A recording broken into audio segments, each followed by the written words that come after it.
Mes chers compatriotes, la guerre en Ukraine a de graves conséquences pour l'agriculture française comme pour l'agriculture européenne.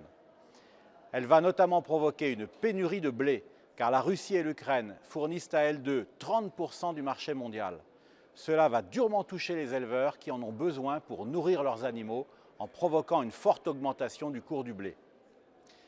La guerre va aussi provoquer l'augmentation durable du prix des engrais azotés, nécessaires pour nos cultures, car ce type d'engrais est fabriqué à partir de gaz russe dont l'approvisionnement devient incertain. À cela s'ajoute l'augmentation du prix de l'énergie que tout le monde subit. Ces augmentations mettent en péril la survie de nos exploitations agricoles.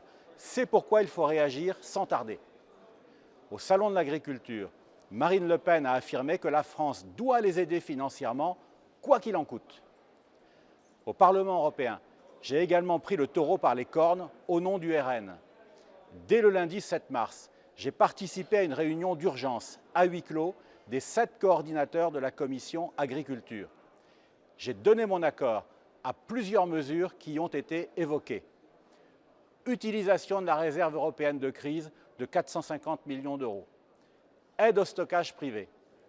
Mise en œuvre des mesures de protection spéciale prévues en cas de crise grave par l'article 219 du règlement OCM. Adaptation des plans stratégiques nationaux aux circonstances. J'ai aussi exigé l'abandon de la stratégie de la ferme à la fourchette, dont l'étude d'impact révèle qu'elle va faire chuter la production agricole européenne de 20% si on la met en œuvre. À ma grande surprise, la Commission agriculture a plutôt bien accueilli cette prise de position.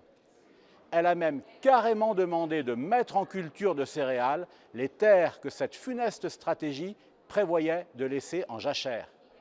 D'après une étude, cela nous permettrait de produire au niveau de l'Union 2 millions de tonnes de blé supplémentaires.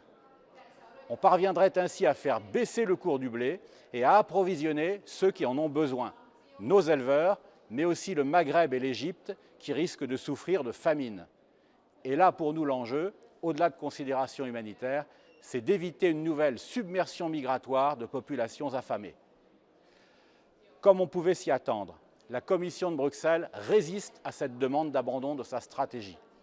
Cela confirme que c'est un organisme hors sol, enfermé dans son radicalisme écolo et incapable de mesurer la gravité de la situation. Elle perdra, car face à l'urgence, c'est le bon sens qui l'emportera. Les États membres de l'Union, le Conseil et le Parlement européen feront le seul choix raisonnable qui s'offre à eux, sauver notre agriculture et notre souveraineté alimentaire.